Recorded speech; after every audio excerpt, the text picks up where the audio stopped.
Welcome in, everybody, or welcome back, as it were, to another MLS Monday. The World Yeah. Cup is over, and Major League Soccer is back in action, and technically has been for a couple of days. We had an appetizer this weekend. If you can call it that. Yeah, some surprises. There's some things. Some teams got right back where they left off, and others did not. Yeah. Man, it feels like it's been forever. It's been like what 6 or 7 weeks since we've had an MLS Monday. It's kind of crazy. I know it's been a while, but right back in the swing of it. Tyler, the question was asked by some, what do we do now? And we being like the general sports atmosphere or the hemisphere, I guess. Question is the answer is, if you're a soccer fan, what you do now is MLS, Major League Soccer. That's a real league. That is happening. Like you said, it's back. We have the appetizer Wednesday, Tyler, the first full match day of the post, I guess, World Cup break. Yeah. Era, if you can call it that. Yeah, and it's kind of crazy to think about too, because it seems like we don't have that much more season left. Because normally you get to this moment, and like in the past couple of years, we've had Leagues Cup, which has kind of thrown a little bit of a break in there. And that's obviously a different iteration this year, as it is every year. Yeah. But like, there's always something that goes on in the middle of the season that kind of like splits it into two, right? And Yeah. really only have like a third of the season done. We still have actually most of the season left, which is really, really crazy to think about. And then we play the 22nd, 25th are match weeks, full match days. So we have the All-Star game next Wednesday, the 29th, which I'll be there covering it, by the way. There you go. Yeah. But yeah, I'll be covering that. Matches July 31st, August 1st, and then you get a break again for the Leagues Cup.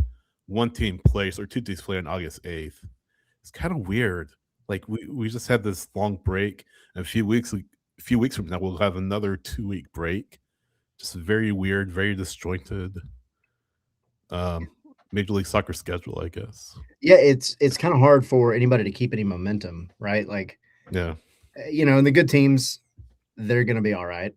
But it's a chance for the teams that have kind of struggled in the first third of the season to come back out and start adjusting for the summer transfer window, because the summer transfer window is in full force. It started July 13th, and it will go all the way until September 2nd. So I say this as much for my own benefit as I do everyone else's out there. Just because you haven't heard any signings or any rumors yet for your team, right? Atlanta. There is a long, long way to go. Yeah, Atlanta United. But let's dive into it really quick. I mean, of course, let's really quickly hit on what happened yesterday. The World Cup final has occurred. Yes. The end of the tournament is here. I see in the chat, Huncho's like, "What do we do now, dude?" I'm so sad. I feel the same way. Like, it was it started out slow, but then it picked up at the end, didn't it? It did. But two MLS players, of course, in the final, Lionel Messi and Rodrigo de Paul, who didn't fare so well. No. Yeah, it was an interesting match. Shout out to Likemans, by the way. Brett, he was there. Patrick, a handful of our Scarves and Spikes folks were there. We had a great watch party. It was a good time. That place was absolutely packed. So big shout out to them. That's where we were watching it at. The game, yeah, it started off kind of what you expect of two teams in a final, where they're going to kind of feel each other out. But I feel like Spain, they did a good job of just playing their game as they had the entire tournament. And they don't have that one guy that's going to go and score you a ton of goals. They haven't had that in a long time. But what they have is a team that is probably one of the most well-disciplined teams I think I've ever watched play soccer. So I'll just throw this out, and this was a stat that's pretty. It's not MLS related, of course, but it's a pretty amazing stat. And Unai Simon saw 11 shots on goal, faced 11 shots throughout the entire World Cup, conceded once. Emi Martinez saw 11 shots on goal in the final alone. Yep. He saved 11 shots, I should say. He led, of course, the goal by Ferran Torres that was the ultimate winner early in the second half of extra time. So pretty amazing stat that came out of it that speaks to exactly what you're just talking about, Tyler, just how good Spain was. And yeah, it's a great World Cup. It's a great World Cup. It's hard to believe Spain started out drawing Cabo Verde in Atlanta Yeah. in the first match, and then at the end of the day, they won totally of the trophy. So Yeah. congrats. And it's the right team won, right? Like the best Yeah. team won this tournament. Because we went into it and we were thinking, obviously France, England, Argentina. You have a handful, Portugal to a degree, that we were like, all right, they're gonna be in that conversation. Spain was always that one that was on top, right? Yeah. France was a close second, I would say.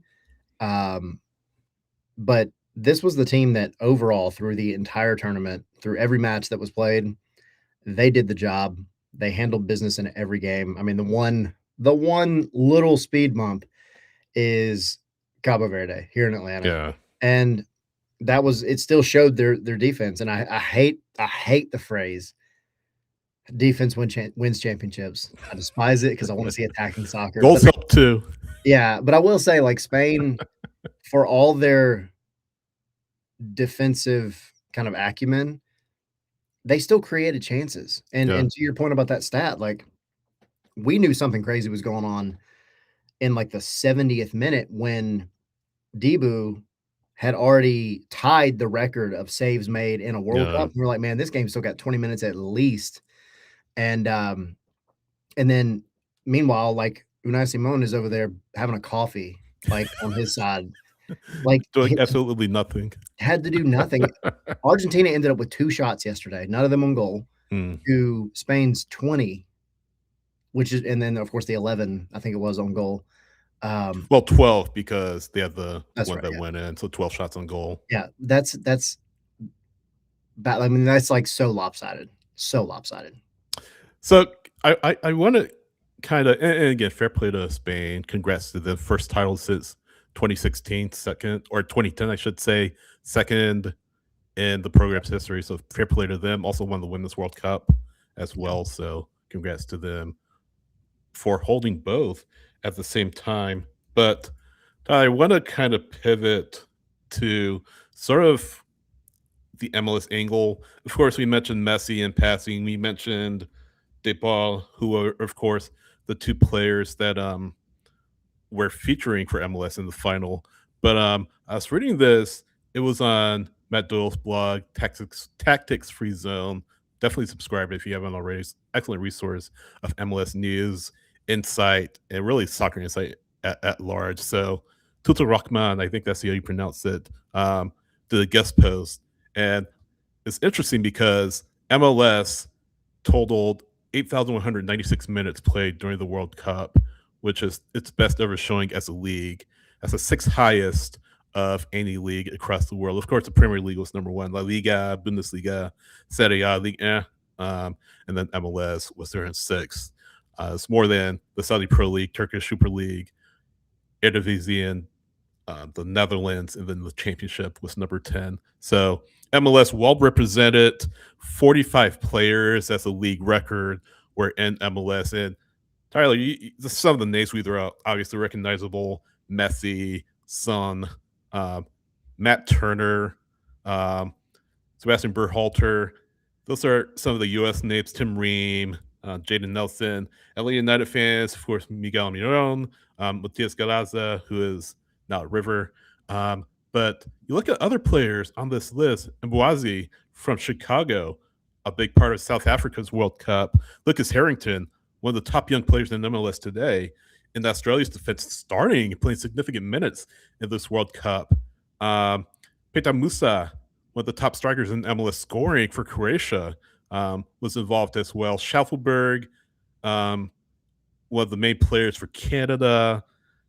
Michael Boxall from Minnesota with New Zealand. Ahmed Kassem, part of Iraq's World Cup, or Iraq's World Cup, their first since 1986. So that's just a handful of the 45 players. Matt Freese, of course, starting keeper for the United States. Maxime Crepeau, starting keeper for Canada. But I just threw out just some of the handful of names, Tyler, who featured in this World Cup.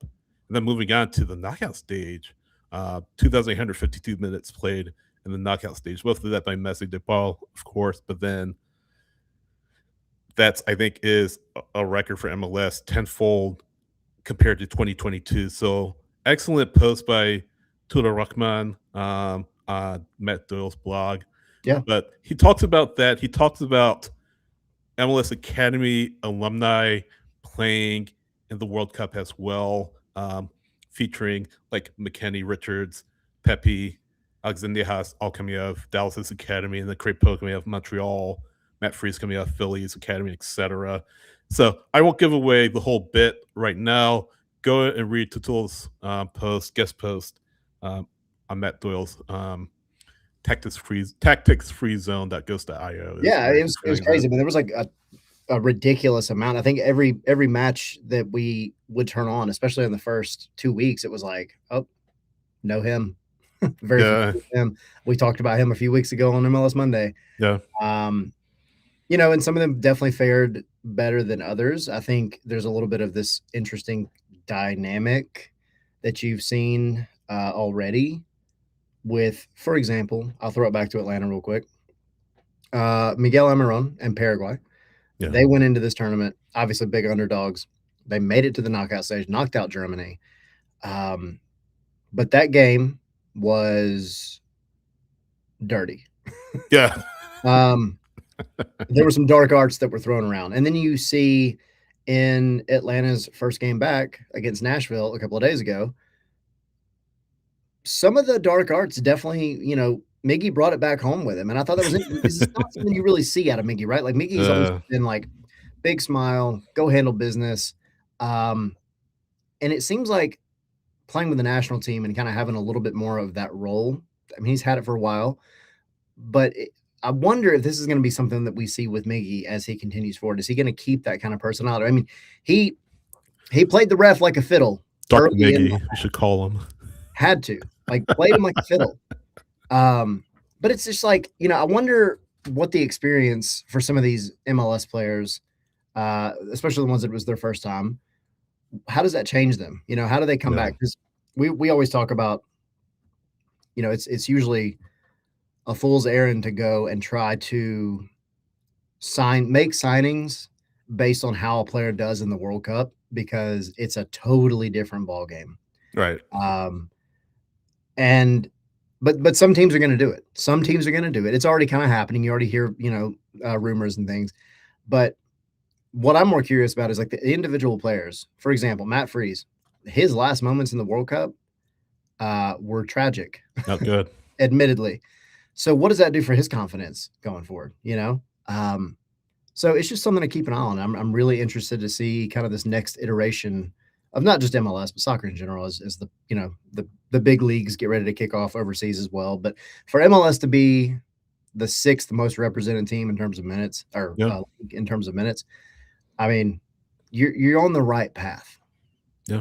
And it's good to see, you know, just going back to the academy, just super quick, good to see those former academy players making their mark in the World Cup. Of course, we mentioned Freese was the starter for the U.S. Crépeau, starter for Canada. You see Alex Freeman, whose trajectory has risen so much, came out of the Orlando City Academy. Sebastian Berhalter, Columbus Crew Academy, of course, was there when his father was the head coach. Obed Vargas with Mexico. Brian Gutierrez with Chicago with Mexico. Chris Brady was the U.S.'s third keeper. You look up and down this list. Another one, Esmir Bekraterovic with Bosnia. This is fantastic to see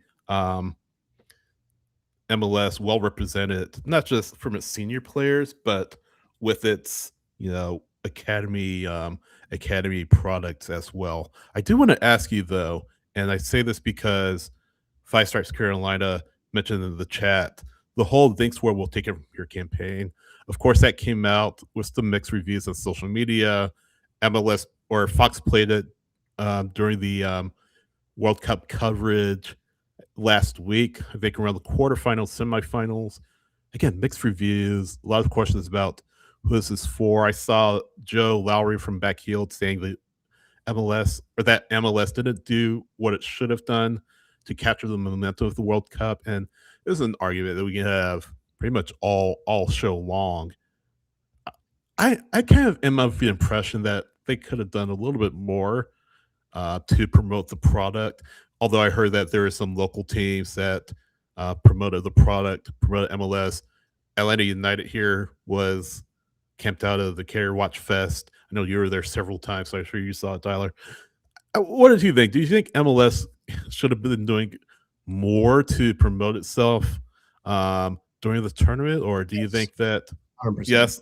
Well, like what? Like what?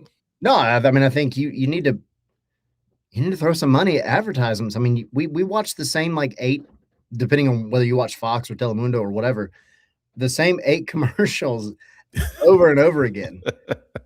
One of those should have been MLS. At least a certain amount during, the like per week, right? I mean, you had what, 4.5, 5 weeks of this tournament.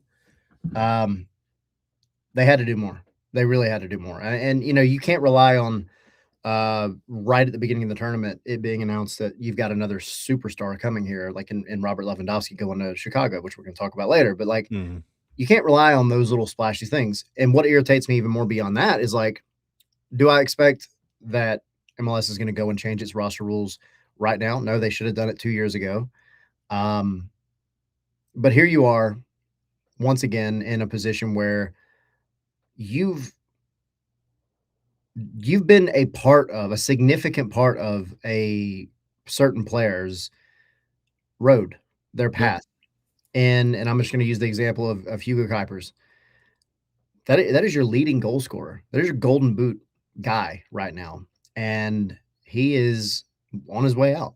Yeah. And that's the stuff that should not be happening, right? Like, yes, transfers are going to happen, but it shouldn't be that the moment one of your players in the league has just, a generational run, that everybody and their mother comes bringing offers that you have to legitimately look at because they're too good for an MLS side to pass up.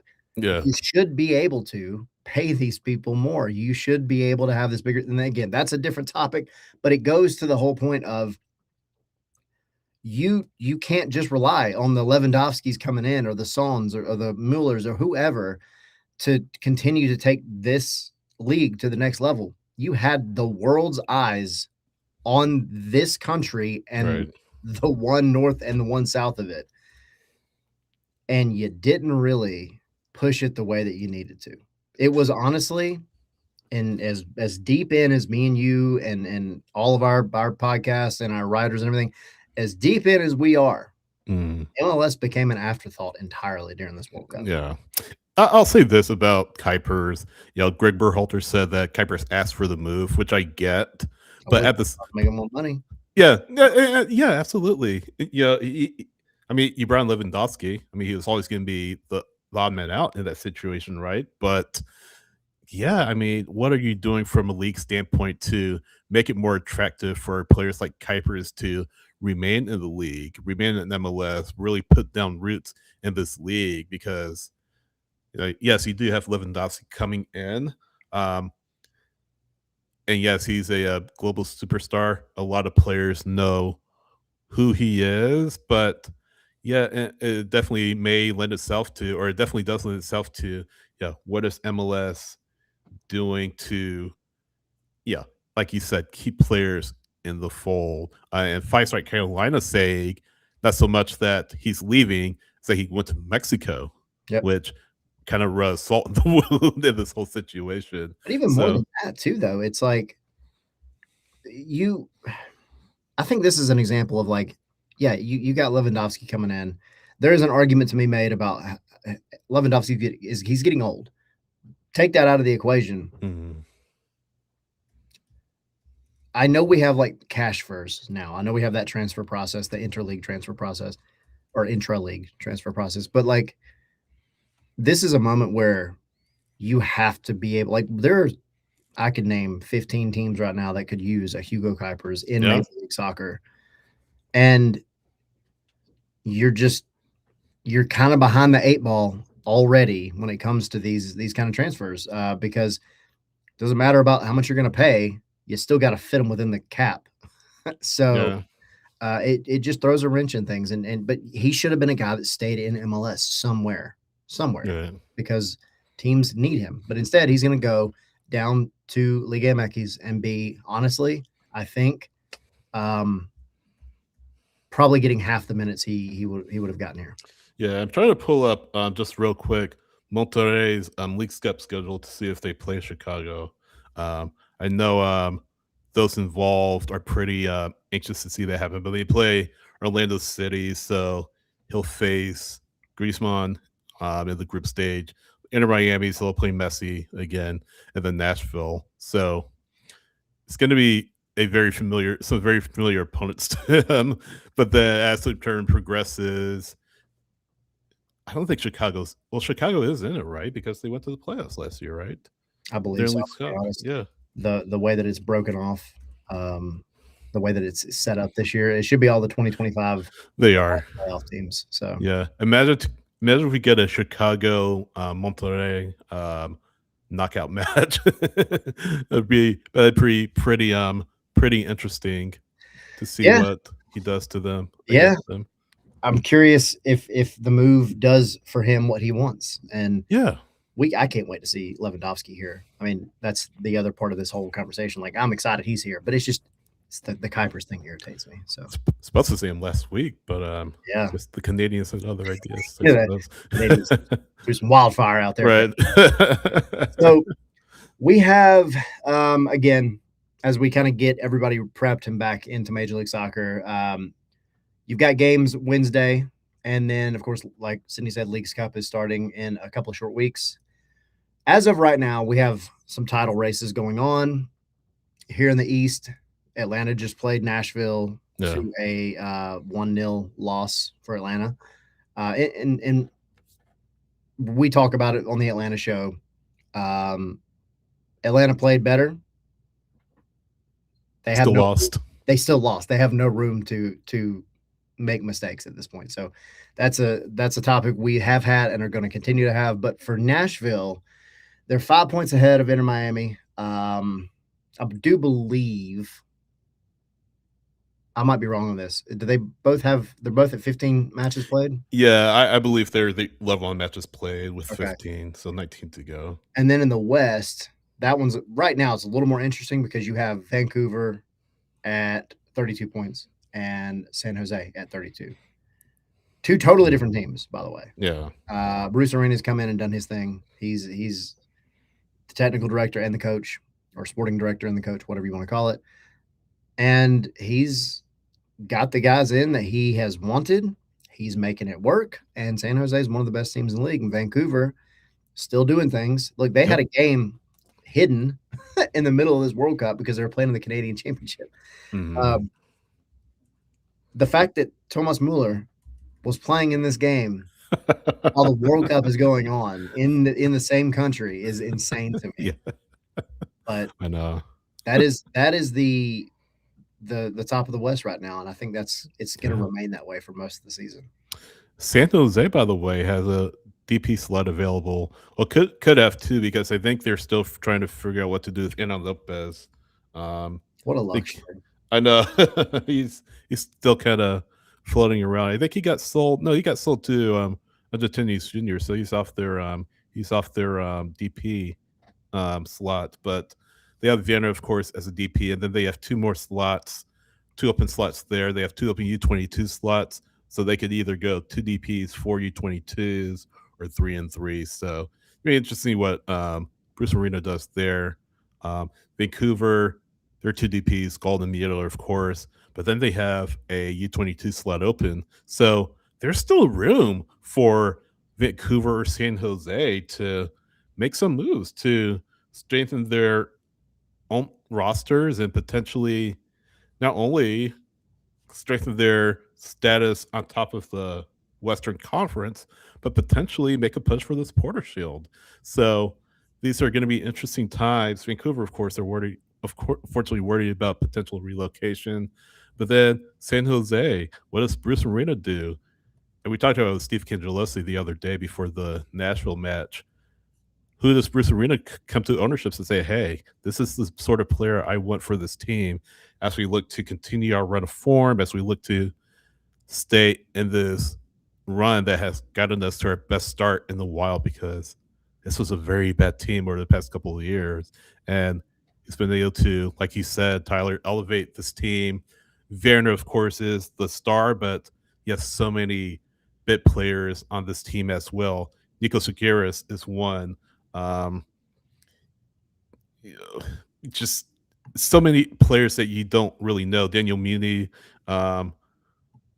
Kikanovic, you just go down the roster. They traded Danielle, and they got some return for him. So they're a team. That's the thing. Yeah. They're a team that has, and I hate to make this comparison, but only because it's fresh. They're a team that is incredibly disciplined, and they know the type of game they want to play, and they play it.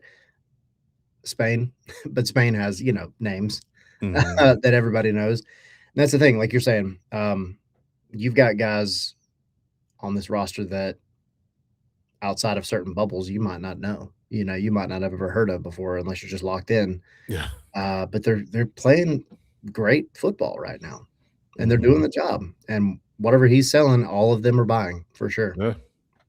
He's not forgotten how to coach. No, he definitely is not. Who'd have had Preston Judd on 11 goals? Period. This season. No one. Preston who? Yeah, exactly. Exactly. It's crazy. But that is where they're at. And so I guess, as we kind of went into this episode saying we were going to kind of get everybody ready for the rest of the season, to give everybody the quickest update. You've got, for the Supporter Shield race, you've got Nashville in the lead at 36 points, and then you have both, as we talked about, Vancouver, San Jose tied at 32, and then right behind them you have Miami. That's your main race at the moment. Yeah.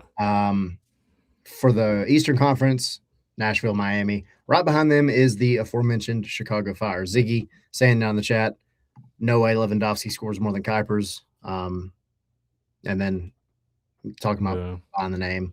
But that's going to be an interesting to keep an eye on. They're on 26 points right now. They have lost their most recent two, which, again, we had a massive break. So take that for what it's worth. And then on the other side, again, Vancouver, San Jose, and then right behind them you have LAFC and Real Salt Lake. LAFC coming off a win the other night, and El Tráfico that we'll talk about. One final thing on the kind of the standings right now is that the Whitecaps, Vancouver, have played one less game than all of those that we just talked about. So that benefits them because they have that breathing room. LAFC not so much because they're on 16 matches played after El Tráfico, and then San Jose is 15. So Vancouver has some breathing room, or they have some space to kind of spread itself out. RSL, same thing.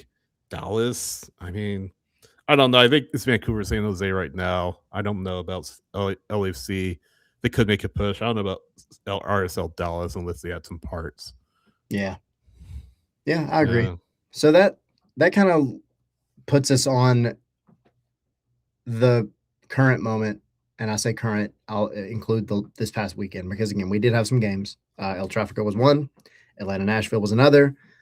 Cascadia derby. We were supposed to have it wasn't a derby, but it was supposed to be a superstar versus superstar in Lewandowski and Thomas Muller. That didn't happen.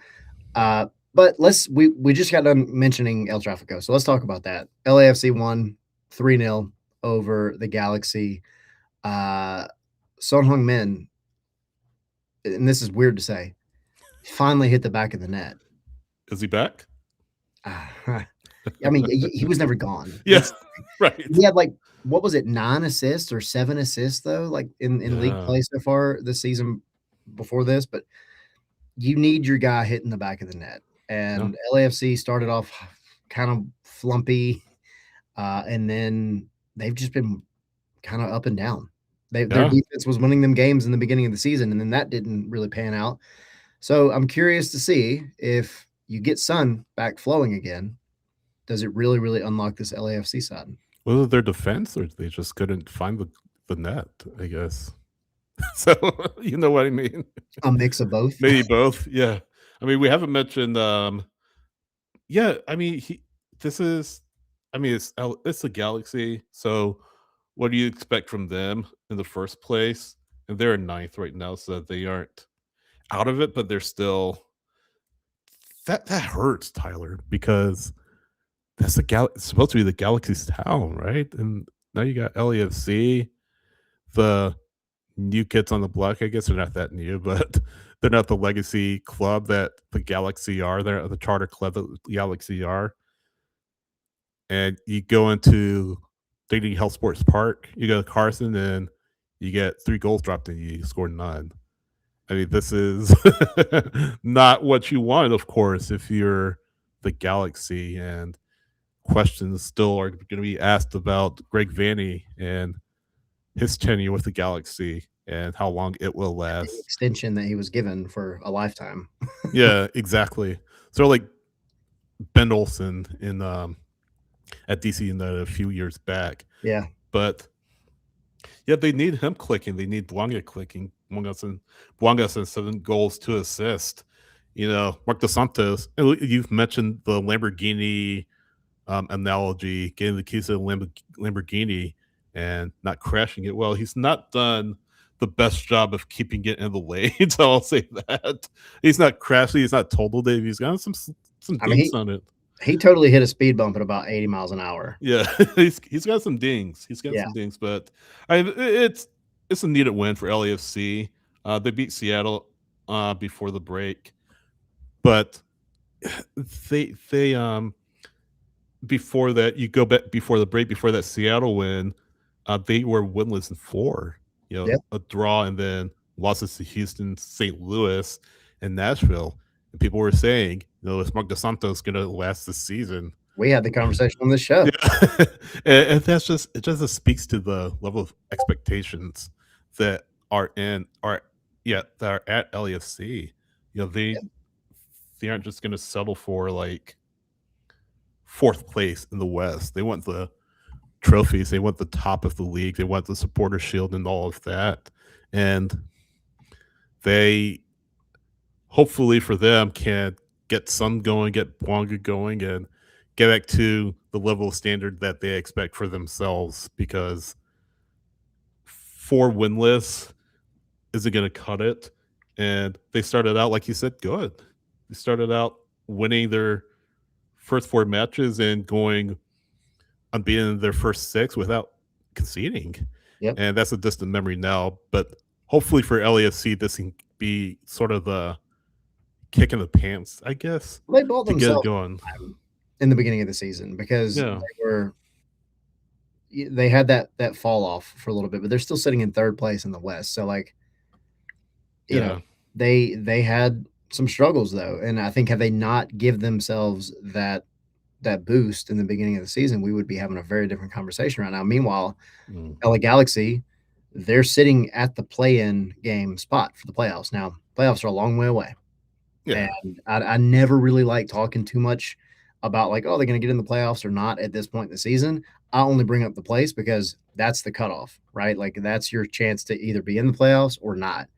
That's where they're at. Now, it's still trending upward than anything they had in the past couple of seasons, basically since they won MLS Cup.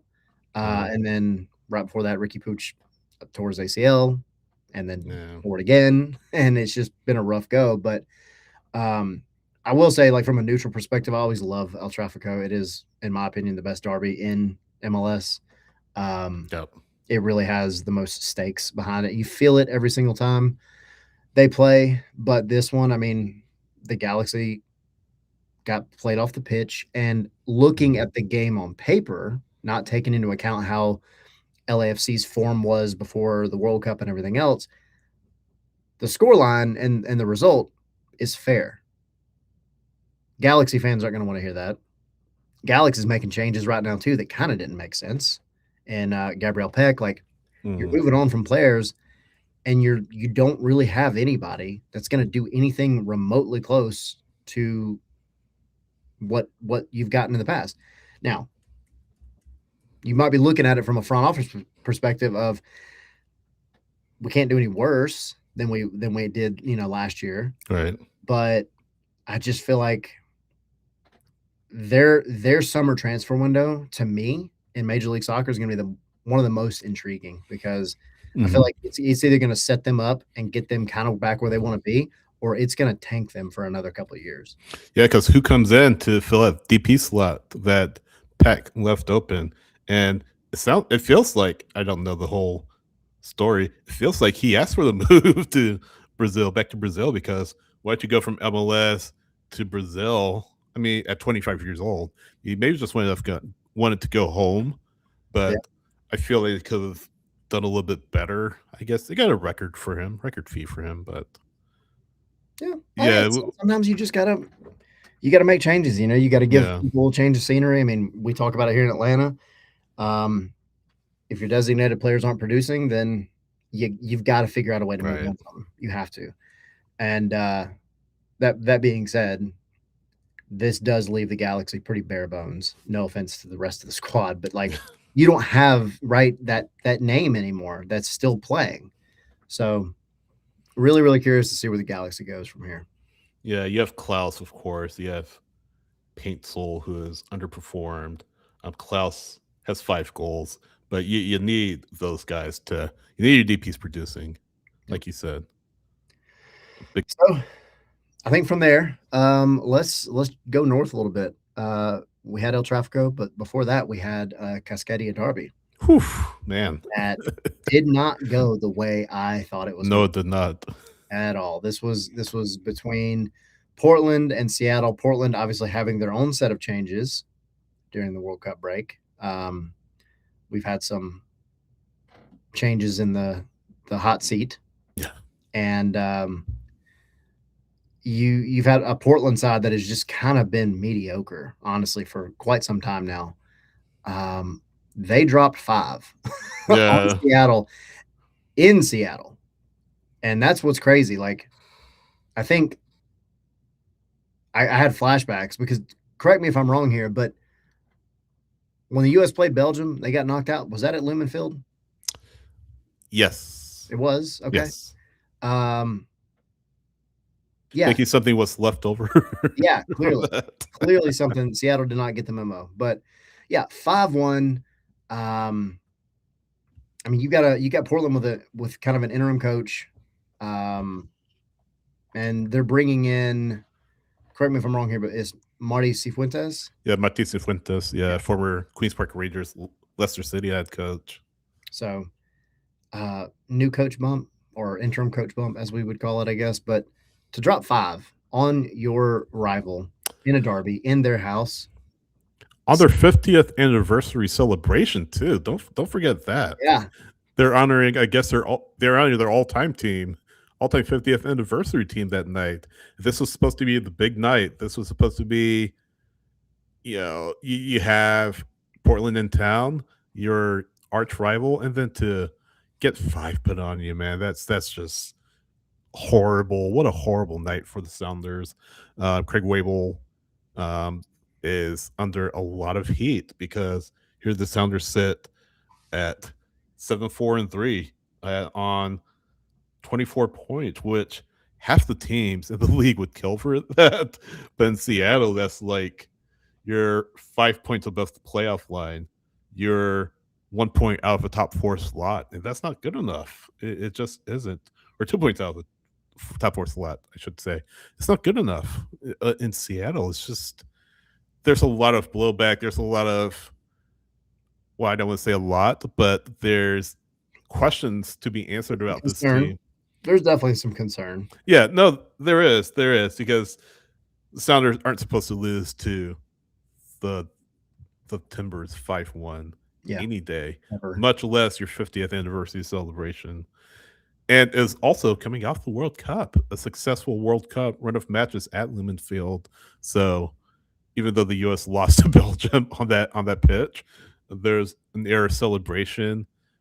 Seattle, the eyes of the world around Seattle for a number of matches during the World Cup, and then just lay an egg in front of a big crowd like that, rightfully so, should cause concern. And You know, I don't want to say it's over for the Sounders, but you never count them out. But they're going to need some magic to get over the playoff lane. I don't think they're going to win the West at all, but they need something to spark that team. And I don't think it's going to be Brian Smetcha getting fired or anything like that, but they need to make some moves.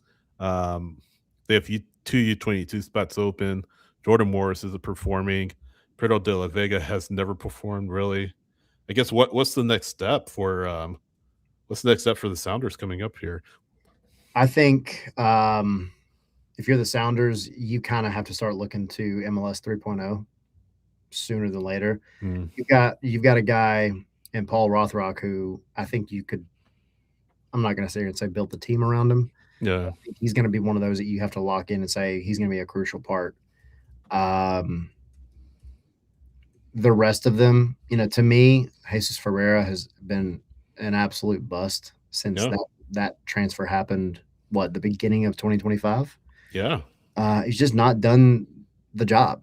Now, I think some people might argue like he's being played out of position, but like he's not been good. I don't know. It's just I think the thing about this one too is the way that it went down. If you watch the game in the first half, like Seattle had some decent opportunities. Probably should have been 1-1. Mm, Paul Rothrock, again, the one that's really kind of making things happen, not afraid to take on guys 1v1. Like he's very confident. And admittedly, Portland's defense played very, very well. They did the job. But then you have that opportunity or a couple of opportunities in the first half, and then it just comes crashing down. yeah, You come out of the locker room and you get 3 dropped on you before yeah. you have a response in the 87th minute. And then you get another one dropped on you in Right. at a time. So it's about the way that you lost. It's not just that you got whooped, because it's not like this was one of those where you were ever in the game, because you weren't. Yeah. You had a consolation goal, because we'd be having the same conversation if this ended 4-1. You can't allow that to happen in your own house in a derby match. Exactly. Especially in a derby match, I should say. You mentioned Paul Rothrock. He's a good player. 4 goals and assists so far. But he brings so much more to the table. But you can't build your team really around Paul Rothrock. No. I mean, I mentioned De La Vega, who's been battling injury really ever since he came to Seattle. Ferreira hasn't performed. Jordan Moore is on the DP contract, a goal and 2 assists. Just you have 2 U22 spots available to them. So I don't know. You got to do something. You got to pull some strings if you're the Sounders front office, because your DPs aren't performing. I understand Morris. He's a homegrown. He's been tied to the club literally his whole life, pretty much. There have to be some tough decisions made at some point. I don't think he'll be bought out or anything like that. I think he'll retire with the team someday.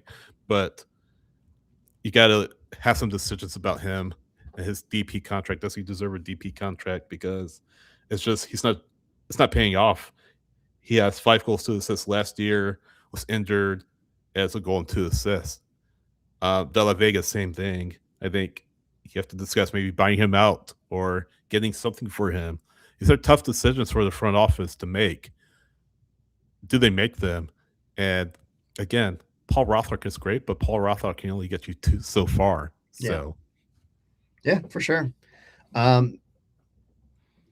Seattle's one of those weird teams. We always talk about the zombie Sounders. We even talked about it in our exclusive we had with Chris Henderson a couple weeks ago. But like, they're known for this like second half of the season kind of push, but it just doesn't feel like things are clicking with them. So curious to see what they do, if anything flashy. They've never been a flashy signing kind of team ever. No. But I would be curious to see how this summer transfer window plays out, because the one thing that we haven't mentioned either with this summer transfer window with every team is who you bring in now. You contend with the second half-ish of the season, but then you also have a sprint season to get ready for the next season. And so whoever you bring in is going to be kind of getting thrown right into the fire. So, does that light a fire under some people, under some players, or does it make some of these guys take even longer to get adjusted and get like really involved in Major League Soccer? So it's something to keep an eye on. But Seattle again, they always find a way. It seems like no matter what happens. Yeah. So that was those are the two bigger ones of this kind of almost post World Cup slate of games. We had a Montreal Toronto Canada derby that was absolute garbage. It was 0-0. It was not even a fun 0-0 in my opinion. You spent more time talking about it than we should have. Yeah, that was it. Those are your highlights. Yeah. Of course, we had Nashville and Atlanta. Yeah. One of our Southeast derbies, which actually was a good game. Trying to take my Atlanta side out of it. Atlanta looked better. Nashville looked like a team that has been off for 6 weeks. You had injuries, and it was a close game, admittedly. So you had what, 3 or 4? Yeah, all of them were derbies. 5 of them were derbies, I should say. So I had 5 derbies. 2 of them were blowouts. Yeah. One of them was a dud. One of them had a late goal. I mean, other than that, was kind of rusty. St. Louis being Kansas City. Edward Levin scoring a goal penalty late in the match on a handball for Kansas City. Celebrated by pointing to this guy. Of course, his wife passed away from brain cancer in March, so he honored her memory. So that was an emotional moment from St. Louis. So we mentioned earlier, we're supposed to see Chicago, Vancouver.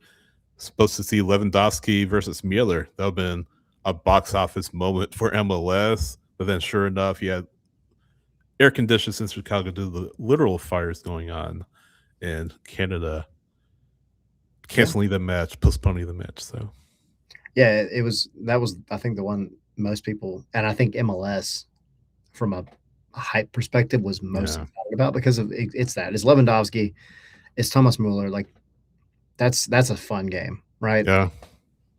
It'll happen, but it is postponed, like you said. But we talked about these games. We have Wednesday coming up. We have Saturday coming up. So we're diving right back in. Transfer window is open. The first time we are now going to see Robert Lewandowski is going to be against Miami, who will not have, almost certainly will not have Lionel Messi and Rodrigo de Paul. They're probably going to go back to Argentina for a few days and just like sleep off the World Cup. See Dave St. Clair, though, I'm sure. Yeah, I'm sure. Hopefully he has a better second, third, or 2/3 of the season than he has had with Miami so far. Yeah. But yeah, Lewandowski, and then you also have Antoine Griezmann debuting for Orlando, probably at San Jose. Already has gotten minutes in friendlies and stuff with Orlando. So between those two, what impact do you see these guys having? I think it's going to be interesting because they're both coming in. I mean, they're not, Griezmann's 30, or I'm sorry, Lewandowski's 37. Griezmann is, 33? I think so. Yeah. 35. I'm sorry, 35. I did not know that. Yeah. But, I mean, these are older players, and I'm not expecting any of them to have the impact that Lionel Messi has had with Inter Miami because Messi's, 1 of 1. So it'll be unfair to put those same expectations on either of those players. I think the age thing doesn't do too much to destroy the narrative that MLS is a retirement league, but it's up to these players to prove them wrong. I think Griezmann, based on where he is at this stage in his career, I can see him having more of an impact for Orlando City. I feel like Orlando City are, they don't have anywhere to go but up at this point. This was supposed to be the big signing for them. So I think Griezmann can certainly have an effect. Lewandowski, he scored 14 goals with Barcelona. Arguably top 5 club. Well, not arguably, but a top 5 club in the world. So he's going to MLS where there's more parity, more opportunities for him to do what he does. So I know I said Griezmann. I think he'll have an impact. But now that I think about it, I think Lewandowski, I think, will have the biggest impact. You do have to remember he's at 37 years old, though. So what does that look like? But he's just scored double-digit goals in La Liga with Barcelona. So I would expect him to, you know, do more, I guess. But he has to have the opportunities. Lewandowski, he has to be given the opportunity to score. Griezmann, same thing. What can his supporting cast do in Orlando to get him the ball, get him scoring goals? Because again, they have nowhere to go but up. So I think Lewandowski would be mine for Chicago. I mean, where do you see it? Where do you see between Lewandowski and Yeah, Griezmann? I agree. I mean, but here's my thing about. Yeah. I'll start with Griezmann. I think Antoine Griezmann, he's gonna feast at Orlando City. And going back to the beginning of this season and all the shows that we've been doing, we have discussed at length about how Orlando City has been underperforming. Their record, their wins, and all do not reflect the roster they have, because this is one of those that on paper they definitely should have pulled out a handful of points more than they have. So one of their biggest issues has been finishing. Now their actual center back group has been the other issue. Yeah. They haven't been able to close games out very well, but that's not something Antoine Griezmann's going to help you with unless he comes out here and turns you into an attacking team that can put up 2 or 3 and give you some breathing room, and give your center back some breathing room, give your defense some breathing room.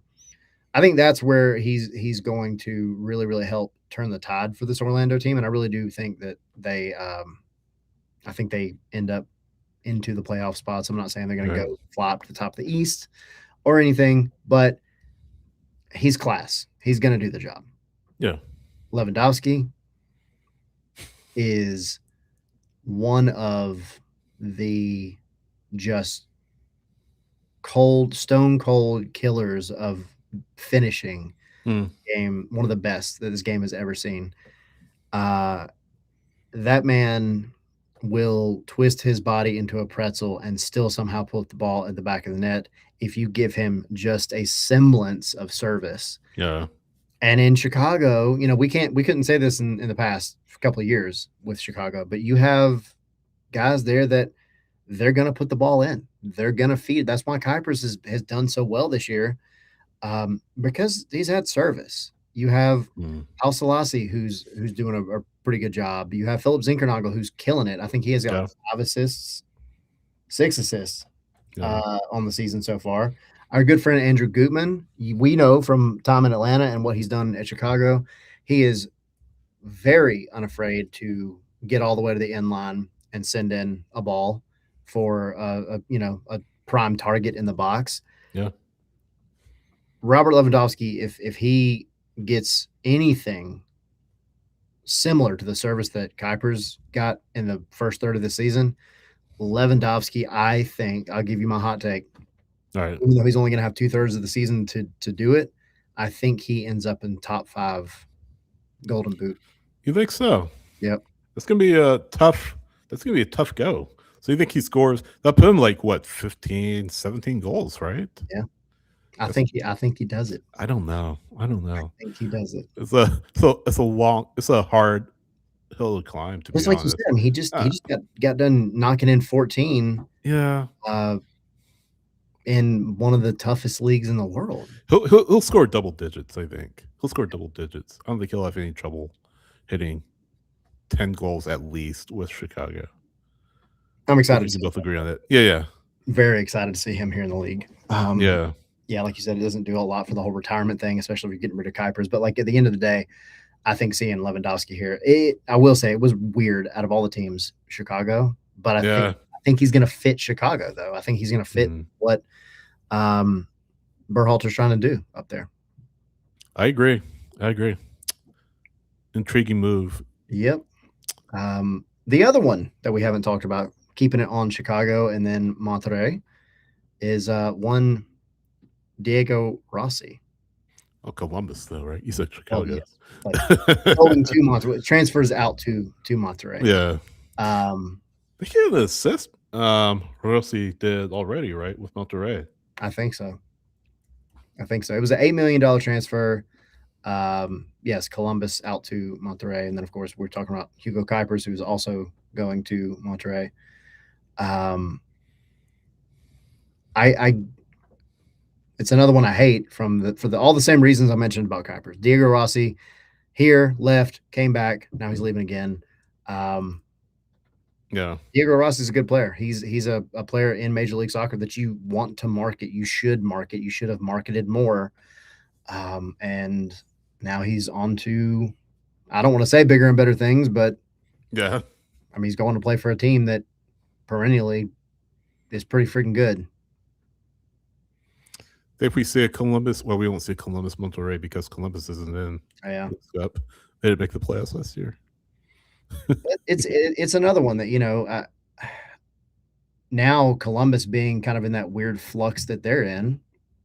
What do they do next? Because you had Wilfred Nancy leave, and then before his replacement is even named, he's out of the Scottish Premiership and he's floating around, and they've kind of just barely been treading water as a team. They're not playing the type of football they have for the past 4 years. Mm-hmm. And then you move on from Diego Rossi, who was one of your most dangerous attacking threats. So what do they do in this transfer window? It's going to be another one to keep an eye on, because none of these teams that we're talking about can really afford to miss on whoever they bring in during this transfer window. Yeah. What about Mo Salah, reportedly to Besiktas instead of Sporting Kansas City? I mean, that's 2 in a row for SKC. Right. First it was Ronaldo, now it's Mo Salah. I mean, it would have been cool to see Mo Salah here in Major League Soccer. I was doing my best to get him to Atlanta. Yeah. I mean, here's the thing. He was with Liverpool for so long. He kind of has the ability to pick and choose where he wants to go. And we had this discussion in our Discord, but some people think that maybe he's well past his prime. Maybe he wouldn't have the influence on the game that a Lewandowski would have, right? Or Thomas Muller has had, or a Son Heung-min. But I agree. Like Harry saying in the chat, no way Salah ended up at Kansas City. Yeah. I said the same thing about Lewandowski in Chicago, but Mo Salah to Sporting Kansas City, I feel like they just have discovery rights or had discovery rights on every famous player. Yeah. Every big time player. Ronaldo, Salah, Pulisic. Yeah. Lamine Yamal. Yeah. In 20 years. Yeah, right. So 25. Yeah. He'll be given the next superstar bath. Yeah. What else? Oh, and then the other one, Max Arfson. Well, looks like that's rumored, not finalized yet, but I feel like Borough have been involved with him for a while, haven't they? Yeah, I think so. And I honestly get tired of hearing about Middlesbrough for reasons not loud here. But yeah, I mean, I feel like his name has popped up a couple times for championship teams or teams that are kind of up and down, slingshotting around in the English pyramid. But I mean, I wouldn't. I think if I'm Max Arfson, like that's not a bad move. But it does continue to put Columbus in a very, very precarious, right? Because they haven't done well with the players that were tried and true, like ballers. So now you're getting rid of some of those ballers, and what are you left with? Not ballers. Not ballers. Yeah. Math ain't mathin'. Yeah. Interesting transfer window for them. They have Bryce Mendez coming in, so he's a DP. So automatically that puts a lot on him to performed right out of the gate, coming over from Real Sociedad as a number 10 attacking midfielder. So there's going to be a spotlight on him to see where can he take Columbus down the road, a struggling Columbus side down the road. Yeah. It's just funny because we're jumping around these different teams because they're the ones that have made moves or the rumors are there. Like there's some smoke around these teams. We might be having a totally different conversation in a month and a half when this transfer window is over. Because you're going to start seeing some of these players get in and get involved, or the ones that we're talking about leaving, their replacements coming in, because we always have to deal with visas and things like that, right? But I said it all year long. I said that the World Cup, the break, was going to flip-flop a lot of the standings in Major League Soccer, because I feel like you have the break and then the summer transfer window, and those two things, you lose momentum or possibly gain momentum, and you lose players and gain some players, and not every one of those is going to hit. And so I think some of those teams that have kind of been like pretty consistent performers throughout the year, I think they might stumble a little bit. Yeah. And the ones that have really been struggling, you might have a couple that maybe they make a run up towards the other side of the conference. So it's these little moments like a Max Arfson type transfer rumor that we could be talking about it a month and a half from now and say, well, that actually worked out pretty well for Columbus. Yeah. But you never know. Yeah, absolutely. What else? Storylines. We have a couple. You want to tell us about Philadelphia? They're bad.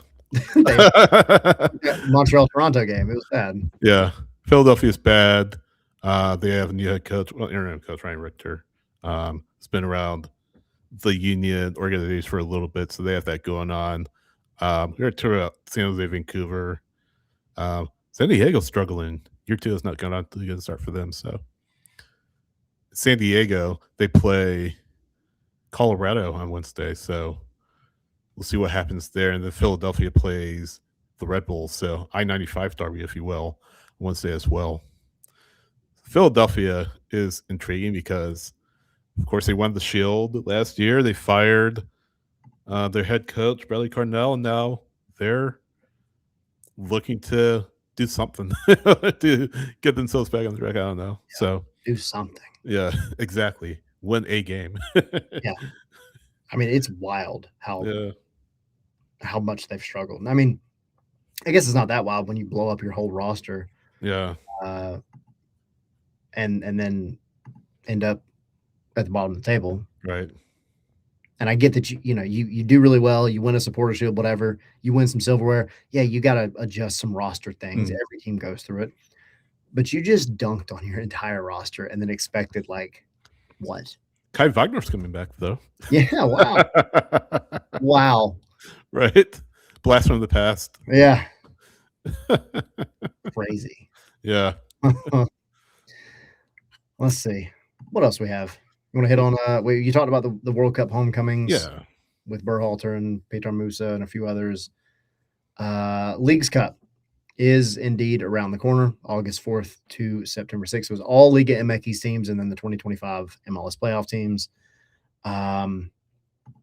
If you don't know, if you have Apple TV, you're watching this on Apple TV, right?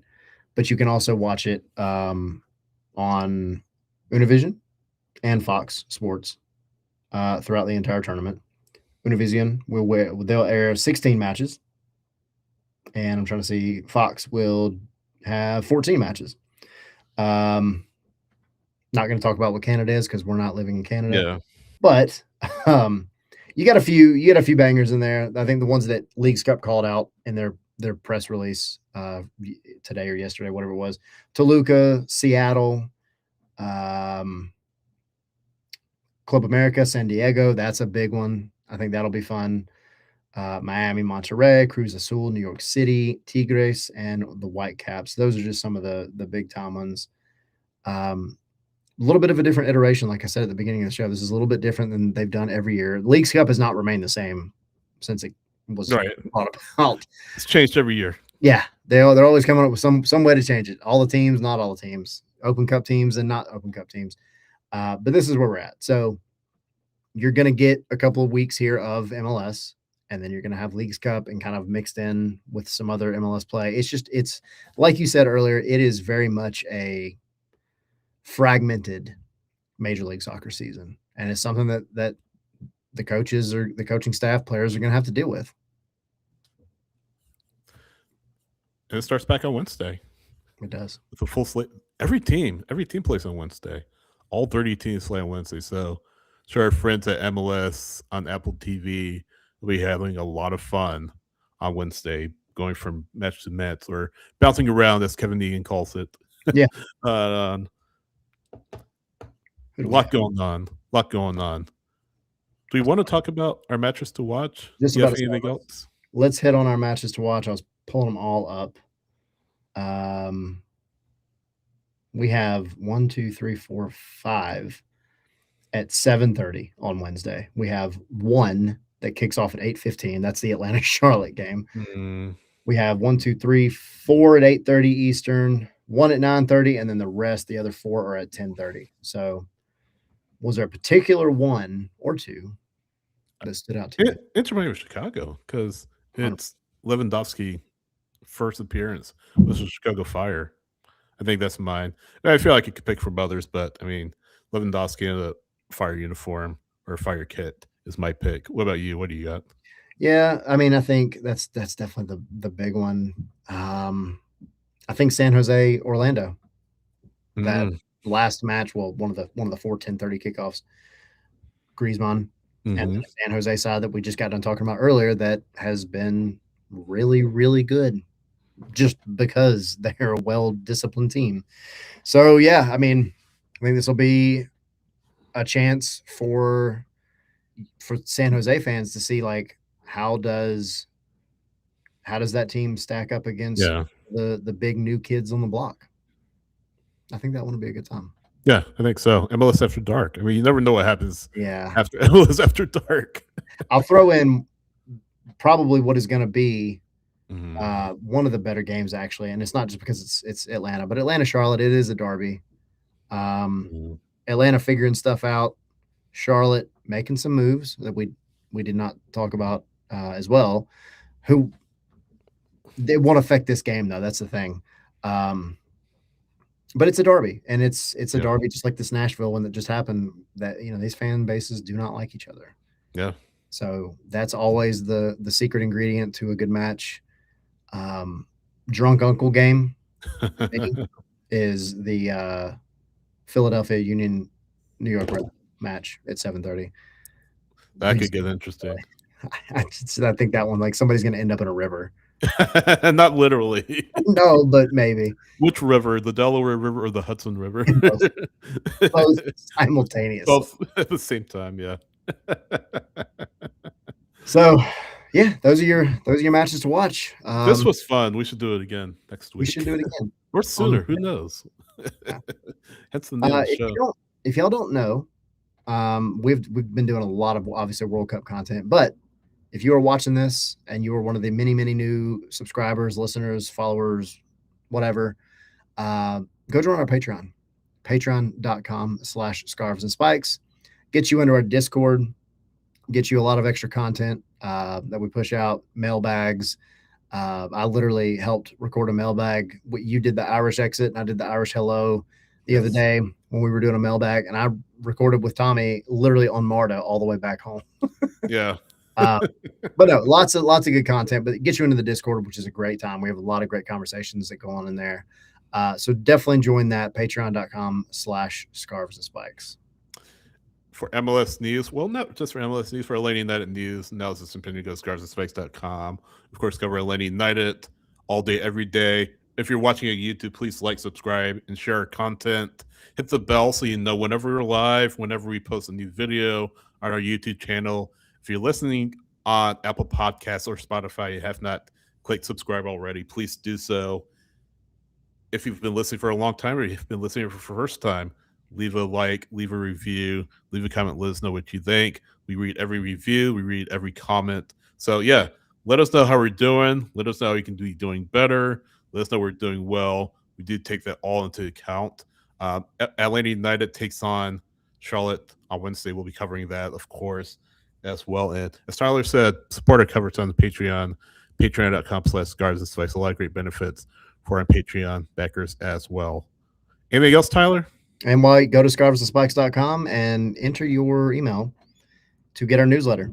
Yes. We have a newsletter that, it is, it's covering everything that we cover, whatever the recent news is, games that day, games to watch, our opinions, analysis, everything. It's a good newsletter that we're pumping out pretty much every morning. It was not necessarily locked in as like an every single day, but like 4 times a week. But yeah, we're working on it. It's getting better as we go along. So yeah, Scarves and Spikes Daily. There's a link on our website, scarvesandspikes.com. Yes, Tyler, where can people find you on social media? ATL Pilgrim. I'm SH Writes on Next, SH Writes on Blue Sky, Soccer, Instagram, and Threads. Scarves on Letter and Spikes on Next, scarvesandspikes.com on Blue Sky, Scarves and Spikes on Instagram and Threads. We'll see you next time, everyone. Take care. Yeah.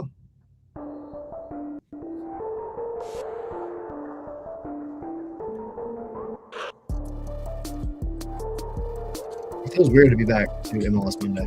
I know. It feels really weird. Been a while. If the games this past weekend were like it was like a dream of watching.